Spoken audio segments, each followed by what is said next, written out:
کرم مانگتا ہوں، عطا مانگتا ہوں، الہی میں تجھ سے دعا مانگتا ہوں، الہی میں تجھ سے دعا مانگتا ہوں۔ الحمدللہ رب العالمین والصلاة والسلام علی سید الانبیاء والمرسلین، اما بعد فاعوذ باللہ من الشیطان الرجیم، بسم اللہ الرحمن الرحیم۔ لا یکلف اللہ نفسا الا وسعها لها ما کسبت وعلیہا ما اکتسبت، ربنا لا تؤاخذنا ان نسینا او اخطأنا، ربنا ولا تحمل علینا اصرا کما حملتہ علی الذین من قبلنا، ربنا ولا تحملنا ما لا طاقت لنا به واعف عنا واغفر لنا وارحمنا انت مولانا فانصرنا علی القوم الکافرین، صدق اللہ العظیم۔ ناظرین، آپ کے سامنے سورہ بقرہ کی آخری 2 آیات میں نے تلاوت کرنے کی سعادت حاصل کی، جس کا ترجمہ کچھ یوں بنتا ہے: اللہ کسی جان پر بوجھ نہیں ڈالتا مگر اس کی طاقت بھر اس کا فائدہ ہے، جو اچھا کمایا، اور اس کا نقصان ہے جو برائی کمائی۔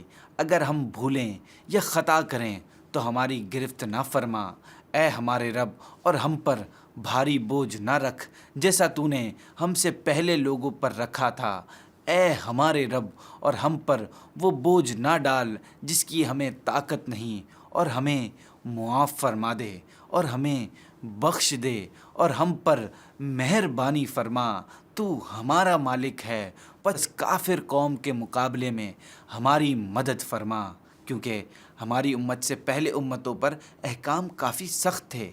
بنی اسرائیل پر کئی احکام ہم سے زیادہ سخت ہیں، جیسا کہ اگر کسی کا کپڑا ناپاک ہو جاتا تو پاک کرنے کا طریقہ ایسے آسان نہ تھا جیسا کہ ہماری شریعت میں ہے۔ جس طرح ہم پر زکوٰۃ دینے کے لیے مال کا صرف اور صرف 2.5% یعنی 40واں حصہ دینا فرض ہے، بنی اسرائیل پر 25% یعنی 1/4 حصہ تھا۔ ہم لاکھ میں 2500 روپے زکوٰۃ دیتے ہیں مگر وہ لاکھ میں 25,000 زکوٰۃ دیتے تھے۔ اگر ہم تھوڑی سی گہرائی میں جائیں تو ہمیں پتہ چلے گا کہ پہلے اسلام میں ان چیزوں پر پکڑ تھی، مگر پھر اللہ پاک نے اپنے محبوب صلی اللہ علیہ وسلم کے صدقے ان کی امت پر رحم فرماتے ہوئے آسانیاں عطا فرمائیں۔ اس پر میں آپ کو ایک حدیث پاک سناتا ہوں کہ حضرت سیدنا ابو ہریرہ رضی اللہ تعالیٰ عنہ سے روایت ہے، فرماتے ہیں کہ جب سرکار مدینہ صلی اللہ علیہ وسلم پر یہ آیت کریمہ نازل ہوئی کہ للہ ما فی السماوات وما فی الارض وَإِن تُبْدُوا مَا فِي أَنفُسِكُمْ أَوْ تُخْفُوهُ يُحَاسِبْكُمْ بِهِ اللَّهُ، یعنی جو کچھ آسمان، سیاست سے تجارت تک، نے سب سے پہلے گھبرانا نہیں، تعلیم سے معیشت تک، آپ کے جیب پہ ڈاکہ ڈالنا جانتے ہیں، صحت سے صنعت تک، چور گھر میں آ چکا ہے جناب اسپیکر، حکومتی ایوانوں سے چائے خانوں تک، کوئی نہیں بچ پائے گا تکرار سے۔ کون، کب، کیسے، کیوں جیسے سوال بنتے ہیں موضوع پروگرام تکرار میں۔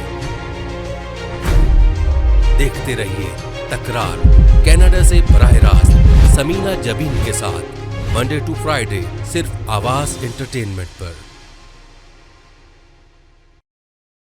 دعوت اسلامی کا ایک شعبہ جامعۃ المدینہ، جس کی تقریباً 891 برانچز دنیا کے کئی ممالک میں قائم ہیں۔